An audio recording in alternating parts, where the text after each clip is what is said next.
High there, welcome back to my YouTube channel swing tales. আজকের ভিডিওতে আমি তোমাদেরকে 36 সাইজ সিঙ্গেল কাটরি ব্লাউজের কাটিং স্টিচিং টিউটোরিয়াল দেখাবো। আর পাশে এক্সট্রা কাপড় রাখবো যেটা দিয়ে ব্লাউজটাকে আরেকটু বড় সাইজ পর্যন্ত করা যেতে পারে। তাহলে চলো টিউটোরিয়ালটা শুরু করি। তো ব্লাউজটা বানানোর জন্য এখানে আমি দুটো ফ্যাব্রিক নিয়েছি, একটা আমার ব্লাউজ পিস আর একটা ব্লাউজ ফলস ব্লাউজের ভেতরে দেওয়ার জন্য।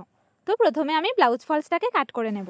ব্যাক পার্ট কাটিং এর জন্য ব্লাউজ ফলসটাকে এরকম এক ভাঁজ করে নিয়েছি আর এটার ভাঁজ করা দিকটাকে এইভাবে সামনে রেখেছি। এবার ব্লাউজের ঝুলের মেজারমেন্টটা নেব। ব্লাউজের ঝুলের জন্য নেব 14.5 ইঞ্চ, যেটা সেলাই করার পর হয়ে যাবে 13.5 ইঞ্চ। এরপর ঝুলের ওই মার্কিং বরাবর ব্লাউজের কাঁধের মেজারমেন্টটা নেব। ব্লাউজের কাঁধের জন্য নেব 6 ইঞ্চ। আর যাদের কাঁধ একটু নেমে যায় অথবা কাঁধে ফিতে ইউজ করবে না, তারা এখানে কাঁধের মেজারমেন্টটা আরেকটু কম নিয়ে নেবে, 5.5 নিতে পারো। এরপর কাঁধ থেকে নিচের দিকে বগলের মেজারমেন্টটা নেব। কাঁধের মেজারমেন্ট যতটা নিয়েছি বগলের মেজারমেন্টও ঠিক ততটা নেব। এরপর ওই মার্কিং বরাবর একটা সোজা লাইন টেনে নেব। এরপর এই লাইনের ওপর আপার চেস্টের মেজারমেন্টটা মার্কিং করব। আপার চেস্টের জন্য নিয়ে নেব 9 ইঞ্চ এবং সেলাই মার্জিন প্লাস এক্সট্রা লুজিং এর জন্য 2 ইঞ্চ এক্সট্রা। এরপর ওয়েস্টের মেজারমেন্টটা মার্কিং করব। আপার চেস্টের থেকে 1/2 ইঞ্চ কমিয়ে নিয়ে ওয়েস্টের জন্য নিয়ে নেব 8.5 ইঞ্চ এবং আপার চেস্টের মতন 2 ইঞ্চ এক্সট্রা। এরপর ওপর থেকে নিচ পর্যন্ত মার্কিংগুলোকে জুড়ে দেব। এরপর বগলের শেপটা ড্র করার জন্য কাঁধ থেকে নিচের দিকের এই লাইনটার মাঝামাঝিতে একটা মার্কিং করব এবং ওই মার্কিংটাকে ধারের লাইনটা পর্যন্ত এরকম রাউন্ড করে জুড়ে দিয়ে বগলের শেপটা ড্র করে নেব। এরপর গলার শেপটা ড্র করার জন্য গলার চওড়ার দিকের মেজারমেন্ট নিয়ে নেব 2.5 ইঞ্চ। আর যাদের কাঁধ একটু নেমে যায় অথবা কাঁধে ফিতে ইউজ করবে না, তারা এখানে গলার চওড়ার দিকের মেজারমেন্টটা আরেকটু কম নিয়ে নেবে, 2 ইঞ্চ নিতে পারো। এরপর গলার ঝুল নিয়ে নেব 9 ইঞ্চ এবং এই মার্কিংগুলো দিয়ে চৌকো গলার শেপ এঁকে নেব। তোমরা চাইলে এখানে অন্য কোনো গলার শেপও দিতে পারো। গলার শেপটা ড্র করে নিয়েছি। এবার এই গলার শেপটাকে বাদ দিয়ে বাকি দিকগুলো মার্কিং বরাবর কাট করে নেব।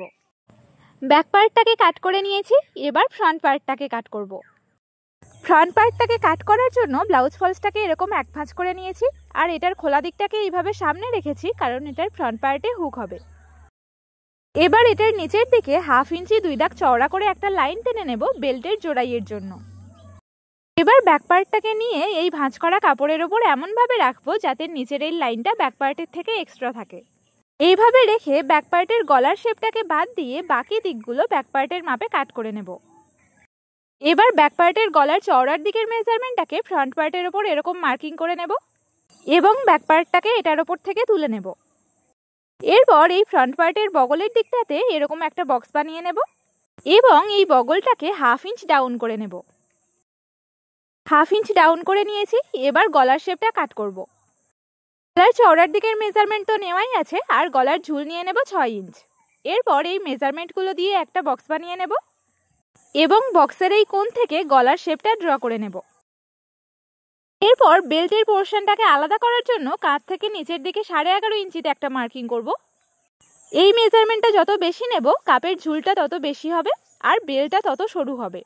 যাদের হাইট একটু বেশি অথবা ভারী ব্রেস্ট, তারা এখানে এই মেজারমেন্টটা আরেকটু বেশি নিয়ে নেবে। এরপর এই মার্কিং বরাবর একটা সোজা লাইন টেনে নেব। এবার এই লাইনের 1/2 ইঞ্চ ওপর থেকে এরকম বেল্টের শেপ দিয়ে নেব। এরপর ব্লাউজের কাপের মেজারমেন্টটা নেব। কাপের জন্য নেব 6 ইঞ্চ। এই মেজারমেন্টটা যত বেশি নেব কাপের এরিয়াটা তত বড় হবে। এবার গলার এই কোণ থেকে 1 ইঞ্চ উপরে একটা মার্কিং করব এবং বগলের এই কোণ থেকে 2.5 ইঞ্চ ডিস্টেন্সে একটা মার্কিং করব। এরপর এই মার্কিংগুলোকে রাউন্ড করে জুড়ে দিয়ে কাপের শেপটা ড্র করে নেব। ফ্রন্ট পার্টটা ড্র করা হয়ে গেল। এবার এই মার্কিং বরাবর কাট করে নেব। কাট করে নিয়েছি। এবার এই দুটো পার্টকে সরিয়ে রেখে এই কাপটাকে কিছুটা করে বাড়িয়ে নেব। কাপটাকে বাড়ানোর জন্য ব্লাউজ ফলসটাকে এরকম এক ভাঁজ করে নিয়েছি। এবার কাট করা কাপটাকে নিয়ে এই ভাঁজ করা কাপড়ের ওপর এরকম কোনাকুনি ভাবে রেখে এটার মাপে চক দিয়ে দাগ দিয়ে নেব। এটাকে এরকম সোজাসুজি রাখবো না, এটাকে কোনাকুনিই রাখবো। দাগ দিয়ে নিয়েছি। এবার এই পার্টটাকে তুলে নিয়ে বাদ দিয়ে দেব, এটা আর লাগবে না। আর এই দাগ দিয়ে রাখা পার্টটাকে কিছুটা করে বাড়িয়ে নেব। এটার ওপর দিকের 2 সাইডে সেলাই করার মতন 1/2 ইঞ্চ করে বাড়িয়ে নেব আর এটার নিচের দিকে 1 ইঞ্চ করে বাড়িয়ে নেব। যারা কাপটাকে আরো বড় সাইজের বানাতে চাও তারা এখানে 1 ইঞ্চের থেকে সামান্য বেশি নিতে পারো। এরপর ওপর থেকে নিচ পর্যন্ত বাড়ানো অংশগুলোকে জুড়ে দেব। এবার এই নিচের লাইনের মাঝখানটাতে একটা মার্কিং করব এবং এই লাইনটার নিচের দিকে 1.5 ইঞ্চের উপরে একটা মার্কিং করব। আর কাপটাকে আরও বেশি ফোলা বানাতে হলে এই 1.5 ইঞ্চের জায়গায় মেজারমেন্টটা আরেকটু বেশি নিতে হবে। এরপর এই মার্কিংটাকে দুই সাইডে এইভাবে জুড়ে দেব। তাহলে এই পার্টটা বাড়ানো হয়ে গেল। এবার এটাকে কাট করে নেব। এবার এই কাপটাতে টাক্স ড্র করে নেব। এই লাইনের দুই সাইডে 1 ইঞ্চ ডিস্টেন্সে একটা করে মার্কিং করে নেব এবং এই লাইনটাকে 3 ইঞ্চ পর্যন্ত লম্বা করে নেব। এরপর ওই দুই সাইডের মার্কিংটাকে মাঝখানের লাইনটা পর্যন্ত এইভাবে জুড়ে দেব। টাক্সটাকে ড্র করে নিলাম। তাহলে আমার ফ্রন্ট পার্ট কাটিং পুরোপুরি রেডি। এটা 1 নাম্বার পার্ট, এটা 2 নাম্বার আর এটা 3 নাম্বার। এবার ব্লাউজের হাতাটা কাট করব। তো হাতা কাটিংয়ের জন্য ব্লাউজ ফলসটাকে এরকম 2 ভাঁজ করে নেব। এবার হাতার ঝুলের জন্য 10 ইঞ্চিতে একটা মার্কিং করব এবং এই মার্কিং বরাবর একটা সোজা লাইন টেনে নেব। এরপর ব্যাক পার্টের বগলটাকে এরকম কোনাকুনি মেপে নেব। আমার এখানে আসছে 6.5 ইঞ্চি 2 দাগ এবং 2 ইঞ্চ সেলাই মার্জিন। তো বগলের ওই মেজারমেন্টটাকে হাফ করে নিয়ে ওপরের লাইনটা থেকে 3 ইঞ্চি 3 দাগের ওপরে একটা মার্কিং করব এবং ওপরের লাইনটার ওপর এই ধার থেকে ওই সেম মেজারমেন্টটা মার্কিং করে নেব। এরপর নিচের লাইনটার ওপর বগলের মেজারমেন্টটা মার্কিং করব 6.5 ইঞ্চি 2 দাগ এবং 2 ইঞ্চ সেলাই মার্জিন। এবার হাতার চওড়ার দিকের মেজারমেন্টটা মার্কিং করব। হাতার চওড়ার দিকে নিয়ে নেব 5 ইঞ্চ, যেটা সেলাই করার পর হয়ে যাবে 10 ইঞ্চ আর 2 ইঞ্চ সেলাই মার্জিন। এরপর ওপর থেকে নিচ পর্যন্ত মার্কিংগুলোকে জুড়ে দেব। এবার বগলের শেপটাকে ড্র করার জন্য ওপরের লাইনের মার্কিংটাকে নিচের লাইনের মার্কিং পর্যন্ত জুড়ে দেব এবং এই কোণের 1/2 ইঞ্চ নিচ থেকে এরকম রাউন্ড করে বগলের শেপ দিয়ে নেব। তাহলে হাতাটা ড্র করা হয়ে গেল। এবার এটাকে কাট করে নেব। হাতাটাকে কাট করে নিয়েছি। তাহলে ব্লাউজের সবগুলো পার্ট কাটিং রেডি। এটা হাতা, এটা ব্যাক পার্ট আর এগুলো ফ্রন্ট পার্ট। এবার এই কাট করা পার্টগুলোর মাপে ব্লাউজ পিসটাকে কেটে নেব। ব্লাউজ পিসটাকে কাট করে নিয়েছি। এবার আমরা স্টিচিংয়ে চলে আসব। প্রথমে আমরা ব্লাউজের ফ্রন্ট পার্টটাকে রেডি করব। ফ্রন্ট পার্টের 1 নাম্বার পার্টটাকে দুই সাইডের জন্য খুলে নেব এবং ভেতরের কাপড়ের সাথে বাইরের কাপড়টাকে অ্যাটাচ করে নেব। তোমরা এখানে ধার থেকে সেলাই দিয়ে দুটো কাপড়কে একসাথে অ্যাটাচ করে নিতে পারো অথবা আঠা ইউজ করে দুটো কাপড়কে একসাথে অ্যাটাচ করতে পারো। আমি এখানে আঠা ইউজ করে নিচ্ছি। অ্যাটাচ করা হয়ে গেলে ভেতরের কাপড়ের মাপে এক্সট্রা বাইরের কাপড়গুলোকে কাট করে দেব। এক্সট্রা বাইরের কাপড়গুলোকে কাট করে নিয়েছি। সেম প্রসেসে বাকি পার্টগুলোকেও দুই সাইডের জন্য খুলে নিয়ে ভেতরের কাপড়ের সাথে বাইরের কাপড়টাকে অ্যাটাচ করে নেব। সবগুলো পার্ট অ্যাটাচ করা হয়ে গেলে একটা একটা সাইড রেডি করে নেব। প্রথমে 1 নাম্বার পার্টটাকে এইভাবে ফোল্ড করে নিয়ে টাক্সটাকে সেলাই করে নেব। আগে যে টাক্সের লাইনটা ড্র করে রেখেছিলাম সেই লাইন বরাবর টাক্সটাকে সেলাই করব। 1 নাম্বার পার্টের টাক্সটাকে সেলাই করে নিয়েছি। তাহলে আমার কাপটা রেডি হলো। এবার এই কাপটাকে 2 নাম্বার পার্টের সাথে জুড়ে নেব। জোড়ার সময় 2 নাম্বার পার্টের চওড়া দিকটা এরকম নিচে থাকবে আর সরু দিকটা এরকম ওপরে থাকবে। এইভাবে রেখে কাপটাকে 2 নাম্বার পার্টের সাথে জুড়ে নেব। কাপের সাথে 2 নাম্বার পার্টটা জোড়া হয়ে গেলে এটার সাথে 3 নাম্বার পার্টটাকে জুড়ব। 3 নাম্বার পার্টের চওড়া দিকটা এরকম কাপের দিকে থাকবে আর সরু দিকটা এরকম 2 নাম্বার পার্টের দিকে থাকবে। আর এই 3 নাম্বার পার্টটাকে ওপরের পার্টের সাথে এইভাবে মেপে দেখে নেব। যদি সমান সমান না আসে তাহলে এই ওপরের পার্টের টাক্সের পরিমাণটাকে কমিয়ে অথবা বাড়িয়ে 3 নাম্বার পার্টের সাথে সমান সমান করে নেব। এরপর 3 নাম্বার পার্টটাকে ওপরের পার্টের সাথে এইভাবে জুড়ে নেব। জোড়ার সময় উল্টো দিকের টাক্সটাকে এইভাবে এক সাইডে ফোল্ড করে নিয়ে জুড়ে নিতে পারো অথবা টাক্সটাকে মাঝখান থেকে এইভাবে প্রেস করে দুদিকে সমানভাবে দিয়ে জুড়ে নিতে পারো। এরপর 3 নাম্বার পার্টের ওপর থেকে একটা চাপ সেলাই দিয়ে নেব। তাহলে একটা সাইড রেডি হয়ে গেল। সেম প্রসেসে আরও একটা সাইড রেডি করে নেব। আরেকটা সাইড জুড়ে নিয়েছি। এবার হুক আই বর্ডারগুলোকে রেডি করব। তো ডান দিকের পার্টের জন্য 3 ইঞ্চি চওড়ার একটা কোনাকুনি কাপড়ের বর্ডার কেটে নিয়েছি। এবার এই বর্ডারটাকে এইভাবে ফোল্ড করে নিয়ে ডান দিকের পার্টের ওপর রেখে ধার থেকে জুড়ে নেব। এবার বর্ডারটাকে উল্টো দিকে এমনভাবে ফোল্ড করব যাতে সহজ দিক থেকে বর্ডারটাকে পাইপিংয়ের মতন সামান্য পরিমাণ দেখা যায়। এইভাবে ফোল্ড করে নিয়ে ধার বরাবর একটা সেলাই দিয়ে নেব। এরপর উল্টো দিকে বর্ডারের ধার থেকে একটা সেলাই দিয়ে নেব।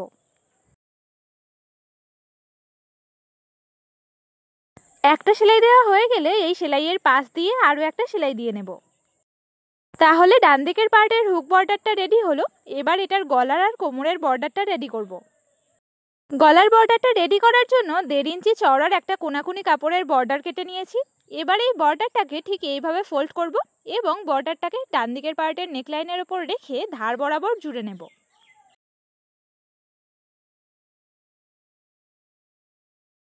জোড়া হয়ে গেলে নেকলাইনের ধারে সেলাইয়ের এপার থেকে ছোট ছোট কাট করে দেব।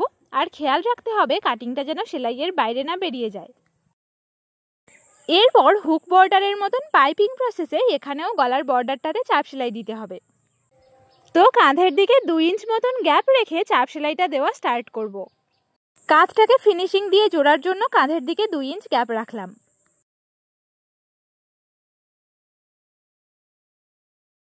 নেকলাইনের ধারে একটা চাপ সেলাই দিয়ে নিয়েছি। এরপর এই চাপ সেলাইটা থেকে এক চাপ সরিয়ে আরও একটা চাপ সেলাই দিয়ে নেব। কাঁধের দিকে বর্ডারটাতে যেরকম 2 ইঞ্চ গ্যাপ রয়েছে সেরকম গ্যাপ থাকবে। তো গলার বর্ডারটা রেডি করে নিয়েছি আর কাঁধের দিকে কিছুটা গ্যাপ রেখেছি কাঁধটাকে ফিনিশিং দিয়ে জোড়ার জন্য। এবার কোমরের বর্ডারটা রেডি করার জন্য এক্সট্রা ব্লাউজ ফলস দিয়ে সোজা করে একটা কোমরের বর্ডার কেটে নিয়েছি। এবার এই বর্ডারের একটা ধার এইভাবে ফোল্ড করে নিয়ে সেলাই করে নেব। এরপর এই ফোল্ড সাইডটাকে বাদ দিয়ে খোলা সাইডটাকে ওয়েস্ট লাইনের ওপর রেখে ধার থেকে জুড়ে নেব।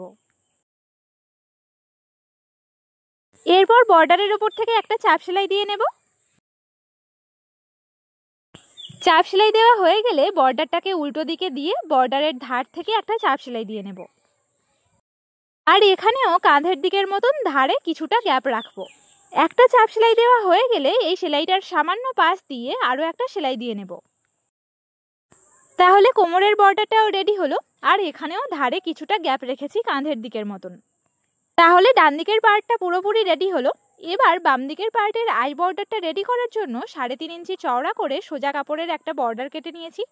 এবার এই বর্ডারের ওপর বাম দিকের পার্টটাকে রেখে ধার থেকে জুড়ে নেব। এরপর বর্ডারটাকে বাইরের দিকে এক্সট্রা রেখে ফোল্ড করে নিয়ে এইভাবে সেলাই করে নেব। এরপর এই সেলাইটার পাশ দিয়ে আরও একটা চাপ সেলাই দিয়ে নেব এবং এই বর্ডারের একদম ধার বরাবর আরও দুটো চাপ সেলাই দিয়ে নেব। তাহলে বাম দিকের পার্টের আই বর্ডারটাও রেডি হলো। এবার ডান দিকের পার্টের মতন সেম প্রসেসে এখানেও গলার আর কোমরের বর্ডারটা রেডি করে নেব। গলার আর কোমরের বর্ডারটা রেডি হয়ে গেছে। তাহলে আমার ফ্রন্ট সাইড এখন পুরোপুরি রেডি। এবার ব্লাউজের ব্যাক সাইডটা রেডি করব। ব্যাক পার্টের গলার শেপটা যে ড্র করা আছে এই ড্রয়িং বরাবর কাট করে নেব এবং ভেতরের কাপড়ের সাথে বাইরের কাপড়টাকে অ্যাটাচ করে নিয়ে এক্সট্রা বাইরের কাপড়গুলোকে কাট করে দেব। এরপর গলার বর্ডারটা রেডি করব। তো নেকলাইনের মাপে গলার বর্ডারটা কাট করে নিয়েছি। এবার এই গলার বর্ডারের ধারটাকে এইভাবে ফোল্ড করে নিয়ে সেলাই করে নেব। এরপর বর্ডারটাকে নেকলাইনের ওপর রেখে নেকলাইনের ধার বরাবর বর্ডারটাকে জুড়ে নেব। তোমরা চাইলে কাঁধের ফিতেটাকে কাঁধ থেকে 2.5 ইঞ্চ নিচে এখনই জুড়ে নিতে পারো অথবা ব্লাউজটা রেডি হয়ে যাওয়ার পরেও জুড়ে নিতে পারো। জোড়া হয়ে গেলে চৌকো গলার কোণ দুটোতে সেলাইয়ের এপার থেকে ছোট ছোট কাট করে দেব। এবার বর্ডারটাকে পাইপিং এর মতন সামান্য এক্সট্রা রেখে উল্টো দিকে দিয়ে নেকলাইনের ধার বরাবর একটা চাপ সেলাই দিয়ে নেব। আর এখানেও চাপ সেলাই দেওয়ার সময় কাঁধের দিকে কিছুটা গ্যাপ রাখবো ফ্রন্ট সাইডের মতন। এরপর এই চাপ সেলাইটা থেকে এক চাপ সরিয়ে আরও একটা চাপ সেলাই দিয়ে নেব। তো ব্যাক সাইডের গলার বর্ডারটা রেডি হয়ে গেল আর কাঁধের দিকে ফ্রন্ট সাইডের মতন কিছুটা করে গ্যাপ রেখেছি। এবার ব্যাক পার্টের টাক্সটাকে রেডি করার জন্য ব্যাক পার্টটাকে মাঝখান থেকে এইভাবে ফোল্ড করে নেব এবং সেলাই মার্জিনটাকে বাদ দিয়ে বাকি জায়গাটুকু এইভাবে আরও একটা ভাঁজ দিয়ে নেব এবং ওই ভাঁজ করা জায়গাটাতে ছোট্ট একটা কাট করে দেব এবং ওই কাট করা জায়গায় 4 ইঞ্চ পর্যন্ত সোজা একটা লাইন টেনে নেব এবং ওই লাইনের দুই সাইডে 1 সেন্টিমিটার করে একটা টাক্স ড্র করে নেব। এবার ওই মাঝখানের লাইনটার উপর থেকে একটা সেলাই দিয়ে নেব এবং ওই মাঝখানের লাইনটাকে ফোল্ড করে নিয়ে ধারের লাইনটার ওপর থেকে একটা সেলাই দিয়ে নেব। সেম প্রসেসে আরও একটা টাক্স রেডি করে নেব। টাক্স দুটোকে রেডি করে নিয়েছি। এবার ফ্রন্ট পার্টের মতন সেম প্রসেসে এখানেও ওয়েস্টের বর্ডারটাকে রেডি করে নেব। ফ্রন্ট সাইডের মতন সেম প্রসেসে এখানেও কোমরের বর্ডারটা রেডি করে নিয়েছি আর দুই সাইডে এরকম কিছুটা করে গ্যাপ রেখেছি। তাহলে ব্যাক পার্টটা এখন পুরোপুরি রেডি হয়ে গেল। এবার ব্লাউজের কাঁধগুলোকে জুড়ে নেব। ব্যাক পার্টের কাঁধের ওপর ফ্রন্ট পার্টের কাঁধটাকে ঠিক এইভাবে রাখবো। এরপর ব্যাক পার্ট আর ফ্রন্ট পার্টের গলার বর্ডারে যে ছোট গ্যাপটা ছিল সেটাকে এইভাবে খুলে নেব এবং বর্ডার সহ কাঁধটাকে জুড়ে নেব।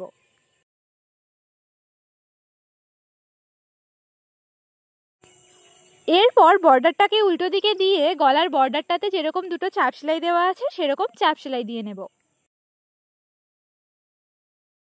তাহলে একদিকের কাঁধ জোড়া রেডি হলো। সেম প্রসেসে আরও একটা কাঁধ জুড়ে নেব। দুটো কাঁধ জুড়ে নিয়েছি। এবার ব্লাউজের হাতাটা রেডি করব। কাট করা হাতার একটা ভেতরের কাপড় আর একটা বাইরের কাপড় নেব। এরপর হাতার বাইরের কাপড়ের ওপর ভেতরের কাপড়টাকে রেখে ধার থেকে জুড়ে নেব। এরপর হাতার ভেতরের কাপড়টাকে উল্টো দিকে দিয়ে হাতার ওপর থেকে একটা চাপ সেলাই দিয়ে নেব। একটা চাপ সেলাই দেওয়া হয়ে গেলে ওই সেলাইটার পাশ দিয়ে আরও একটা চাপ সেলাই দিয়ে নেব। এরপর হাতার বাকি দিকগুলোতে ভেতরের কাপড়ের সাথে বাইরের কাপড়টাকে অ্যাটাচ করে নিয়ে এক্সট্রা বাইরের কাপড়গুলোকে কাট করে দেব। তাহলে একটা হাতা রেডি হলো। সেম প্রসেসে আরও একটা হাতা রেডি করে নেব। দুটো হাতা রেডি করে নিয়েছি। এবার হাতা দুটোর মাঝখান থেকে ছোট ছোট একটা করে কাটিং করে দেব। এরপর হাতার ফ্রন্ট সাইড থেকে 1/2 ইঞ্চ করে ডাউন করতে হবে। তো একটা হাতার উপর আরেকটা হাতাকে এমনভাবে রাখবো যাতে দুটো হাতার সহজ দিক এরকম ভেতরে থাকে। এবার হাতার মাঝখানের ছোট কাটিংটা থেকে 1/2 ইঞ্চ ডিস্টেন্সে এরকম একটা মার্কিং করব এবং ওই মার্কিংটা থেকে হাতাটাকে এইভাবে ফোল্ড করে নেব। এরপর এই বগলের মাপে কাট করে নেব। এই কাট করা সাইডগুলো ব্লাউজের ফ্রন্ট পার্টের সাথে অ্যাটাচ হবে। দুটো হাতার ফ্রন্ট সাইড থেকে 1/2 ইঞ্চ করে ডাউন করে নিয়েছি। তাহলে এটা আমার ডান দিকের হাত আর এটা বাম দিকের হাত। প্রথমে আমি বাম দিকের হাতাটাকে ব্লাউজের সাথে অ্যাটাচ করে নেব। তো ব্লাউজের বাম দিকের সাইডটাকে এইভাবে খুলে নেব এবং হাতার মাঝখানের ছোট কাটিংটাকে ব্লাউজের কাঁধের জোড়াইয়ের ওপর রেখে হাতাটাকে জুড়ে নেব। হাতাটাকে এইভাবে একটা সাইড থেকে জুড়ে নেওয়া যেতে পারে অথবা হাতাটাকে মাঝখান থেকেও জোড়া স্টার্ট করা যেতে পারে। বাম দিকের হাতাটা জোড়া হয়ে গেল। সেম প্রসেসে ডান দিকের হাতাটাকেও জুড়ে নেব। ডান দিকের হাতাটাও জোড়া হয়ে গেল। এবার ব্লাউজের সাইডগুলোকে স্টিচ করে নেব। সাইডে প্রথমে অল্প একটু এক্সট্রা রেখে সাইড দুটোকে জুড়ে নেব। সাইড জোড়ার সময় কোমরের বর্ডারে যে গ্যাপটা রেখেছিলাম সেটাকে এইভাবে খুলে নিয়ে বর্ডার সহ সাইডটাকে জুড়ে নেব। এরপর বর্ডারটাকে উল্টো দিকে দিয়ে পরপর দুটো চাপ সেলাই দিয়ে নেব।